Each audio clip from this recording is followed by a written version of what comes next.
This is little Timmy. Hello! He has plans to meet with his friends down the road tomorrow morning. But what he doesn't know is we plan on making a wall overnight around all of West Berlin so he can't see his friends. 8 hours later. What do you think, Timmy? Dude, it's just a prank. It's not gonna it's gonna last 28 years or something like that. This is the Berlin Wall. I am gonna come up with a plan to escape into West Berlin. Standing at a staggering 3.6 meters tall, 1.2 meters thick, and 155 kilometers long, and around the wall, sitting around 110 yards further into East Germany territory, is the Death Strip. Covered in raked sand and gravel, making it easier to notice footprints. This enabled guards to detect trespassers and for officers to see if guards have been slacking. With clear view and no cover, officers could fire if needed.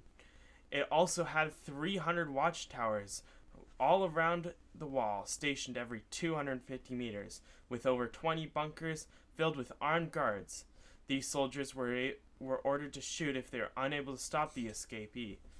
There are also guard dogs who are on long chains and able to block the path of the trespasser, alerting the border soldiers. Over 100,000 people tried to escape East Germany, and only 5,000 were successful, while 600 were shot dead or committed suicide during their escape, among other things. There are also only 14 roads and railways between West and East Berlin, as well as the GDR. Now, after reading all of that, I still have no clue how I'm going to pull this off. Maybe some examples would help.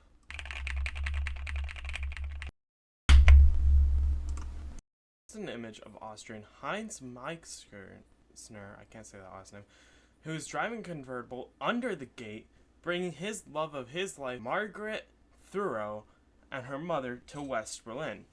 He was able to do this by taking the windshield off of the convertible rental, and he hid his love and her mother in the back of the small vehicle and let air out of the tires to make it low enough for him to speed with his head low enough to go under the gate. He put the pedal to the metal so hard he left 96-foot-long skid marks from his tires once he hit the brakes. While this is a very cool and flashy and stylish, there were definitely high risks here, as if the German border guards were fast enough, they could have shot him dead easily, but that didn't happen. So another escape that would seem quite difficult to pull off was when someone built an entire hot air balloon from scratch and flew over the border into West Germany. This is an image of Hans-Peter Strella, I can't say that, and his family and friends. He was an aircraft mechanic who was inspired by what he saw on TV, which was a documentary on the history of ballooning. Together with his friend Gunter Wetzel, he was able to make a hot air balloon, building the engine out of propane cylinders and a balloon of bed sheets stitched together by their wives. After one failed attempt, they were able to pull it off the second try, flying over everyone at the border.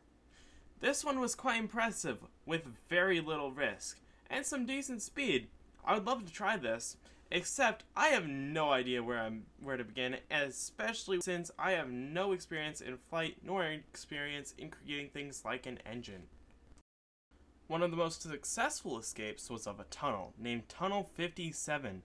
This took place not too long after the wall was built, where a group of West German students dug a tunnel in a bakery. For many weeks on end, the students lived in this bakery, and after 6 months they dug up and luckily found themselves in an abandoned outhouse. This tunnel was 12 meters deep and 145 meters long, and they ended up saving 57 men, women, and children in total before being found by an East German guard who ended up dying due to friendly fire. Overall, this is less risky from going from east to west than west to east, due to the fact that you do not have to worry about where you pop up in West Berlin to a certain extent. However, you are spending quite the amount of time in a tunnel where the guards may catch wind. They also had a multitude of people, and I just have Timmy over there. My personal favorite escape was of a trapeze artist who was banned from doing so due to being anti-communist. Horst Klein found that quite distasteful, and instead of settling into his prescribed employment, He began climbing and scaled an electricity pole. Once he was fatigued, he put himself onto the cable and edged over it. And by the time he reached West Berlin, he was so tired, he ended up falling and breaking both his arms. While I do think this was the coolest escape of them all and most unique, it was very risky and required quite a bit of expertise when climbing. Although you don't have as much risk of guards shooting you down because you're much higher than them, the more prominent risk is the fact that you could fall to your death or almost die incapacitating yourself. Well, that's all the research, and how about it, Timmy? You want to go see your friends again? So I was debating whether or not we should dig a tunnel or try climbing something somewhere, and possibly instead of dragging myself across the rope, we use a zip line, like how another person pulled off. Although the latter is much flashier and cooler, I'd much rather not risk my life and dig a tunnel. I would choose somewhere inconspicuous, yet close to the wall, and dig perhaps about 190 meters or so, depending on how far from the wall I was. I would measure how long it would need to be, taking into account the 1.2 meter thick wall and the approximately 108.8 meter depth strip. It would need to be at least 102 meters long, so going another 100 into the city would make sense.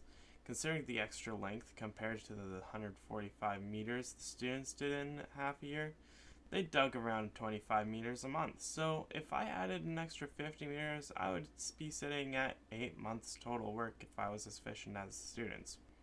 Alright, Timmy, let's get digging.